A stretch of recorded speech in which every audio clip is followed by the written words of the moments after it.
Welcome back, everyone, and I'm hanging out here with the whole Ohayon family. Did I say that right? Yeah, you did. Ohayon. Okay, good. We've got a really exciting, heartwarming story for your Monday going on right now. JC is right here, and Stefan as well with the kids. Do you guys want to say your names?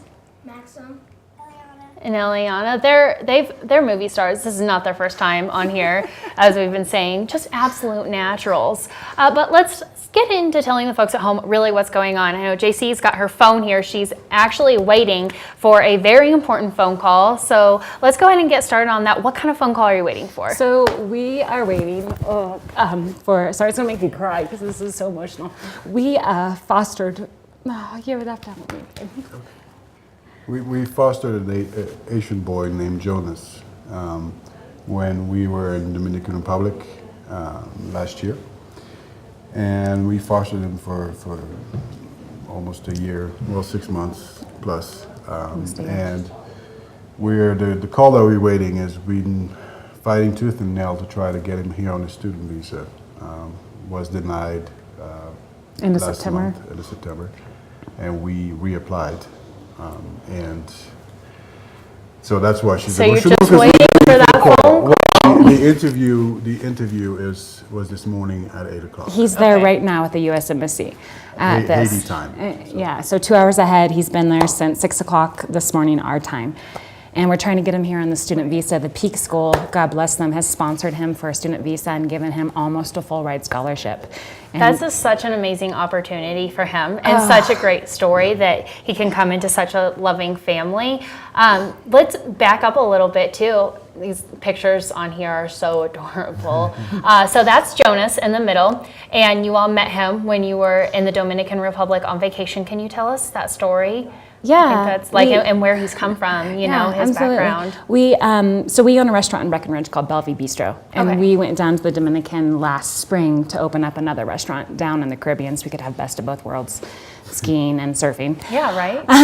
And while we were there scoping out the area and trying to figure out which restaurant we were going to get, we met this little boy that was shining shoes on the street, and his name was Jonas.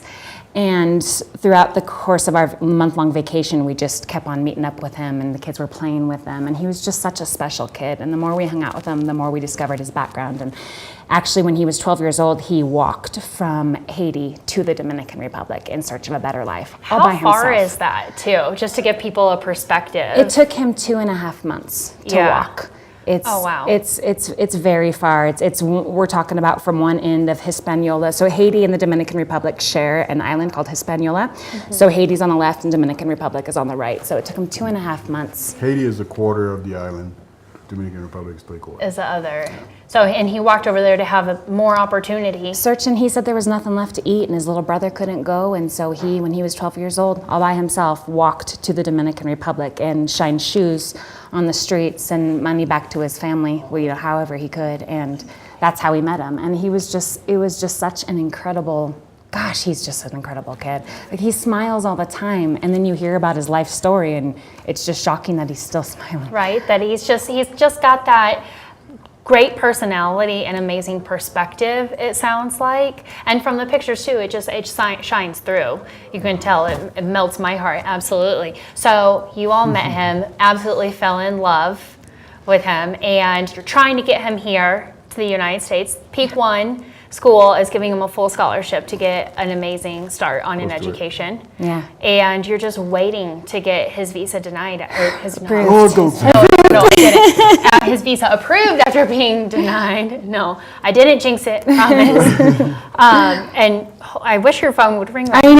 I'm sure that'd be such a relief for you. We checked it. Last time we heard at 8:41 that it was denied. So it's 8:47. So we're hoping it's a good sign that we haven't heard back from him. So this time around, we got some politicians on our side, actually.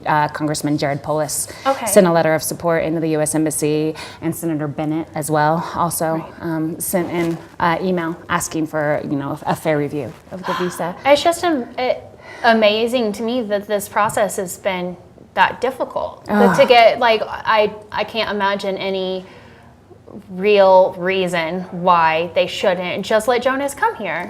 You know, when JC is also an immigration attorney, Okay. and you know, she always told me, like, no, this is not an easy job. This is hard, like, Yeah. to get here.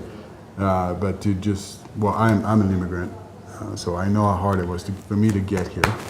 But you did it, and but I Jonas did is it. going to do it. But for Jonas, but just for a student visa, to be that much of such a hurdle, it's ridiculous. Well, the reason it was denied is because Jonas's family is very, very, very poor.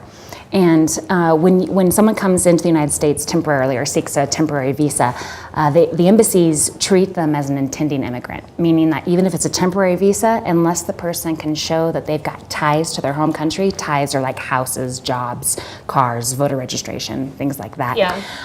You know, the U.S. Embassy uses that as a benchmark to judge the likelihood of the person going back. Okay. And so in Jonas's case, the reason it was denied the first time is because his family's very poor. They don't He have. doesn't have that. If they had these Yeah. things, we would have never met him because he wouldn't have walked to the Dominican Republic. Right.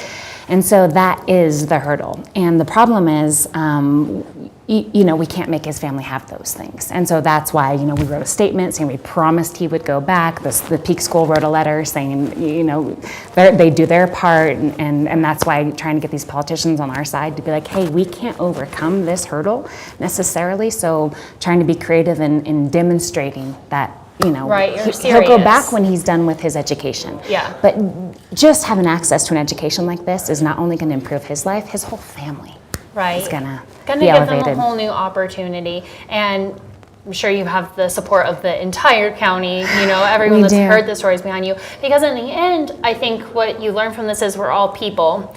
And country shouldn't give us these types of boundaries because you all see Jonas as part of your family, right? The kids, I'm sure, are just like we miss them. What do you love best about Jonas, kids? I love best that he was always playing with me, Yeah. and that he would Okay. be nice every time. He taught you how to climb Because trees. I don't think he has a microphone. I don't know if it picked up, but he Oh, said okay. that they're playing and he's always nice, right? Is that what you said? Okay. What I love best about Jonas is that how happy he is all the time and how surprised he is when he see things that Americans have seen. Right. Well, I hope we can get him out here, and I hope that you get that phone call sooner rather than later, and that it's good news. Do you guys have a website or like a Facebook page or anything where people can go, or is there any way that people at home can support? The only website we have is for our business, and Okay. there's nothing about Jonas on the business. No, and you know, and the support comes on the Facebook, you know, on our Facebook page. But you know, when the time comes, we'll. Yeah, if it doesn't get approved this time, then we'll be doing something Yes. to try to get Something. people to help And us. otherwise, we'll celebrate. So Yeah. we're just going to stay tuned for more information. Everyone send out all of the good thoughts. Is it working? I know, right? Are you sure you didn't put that on airplane mode or Yeah, something? I'm exactly. sure you got some phone calls over there. All right, everyone. So be sending this family and Jonas all of the good wishes. Hopefully they'll get some good news today. That would be fantastic. And don't go anywhere. Got some more exciting things for you on Summit Sunrise Live after this break.